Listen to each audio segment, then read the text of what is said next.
Hi friends, இன்றைக்கி chicken எப்படி clean பண்ணுறதுன்னு நான் சொல்ல போகிறேன். ஏன்னா நம்ம சரியாக க்ளீன் பண்ணாமல் விட்டோம்னா அது வந்து ஒரு மாதிரி ரொம்ப ஸ்மெல் அடிச்சுட்டே இருக்கும். நம்ம என்ன கிரேவி வச்சாலும் குழம்பு வச்சாலும் அந்த மாதிரி ரொம்ப ஸ்மெல் வந்துகிட்டே இருக்கும். அதனால் நல்லா க்ளீன் பண்ணிவிட்டு நம்ம வச்சோம்னா ரொம்ப டேஸ்ட்டாக இருக்கும். அதனால தான் வந்து சிக்கன் எப்படி க்ளீன் பண்ணலாம் பார்க்கலாம். ஃபஸ்ட்டு சிக்கனை ஒரு பாத்திரத்தில் போட்டு டர்மரிக் பவுடர், அதாவது மஞ்சத்தூள் போட்டுக்கிறேன். அதோட கொஞ்சம் கல்லுப்பு கொஞ்சம் போட்டுக்கிறேன். நான் அதை போட்டு நல்லா மிக்ஸ் பண்ணி விட்டுட்டு தண்ணி ஊற்றிட்டு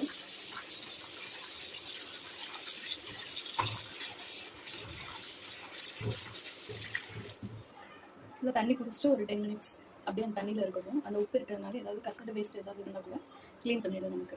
அதனால் ஒரு 10 மினிட்ஸ் நான் அப்படியே வச்சிடுறேன். அதுக்கப்புறம் நான் சோக் பண்ணிவிட்டு 10 மினிட்ஸ் கழித்து வாஷ் பண்ண போகிறேன்.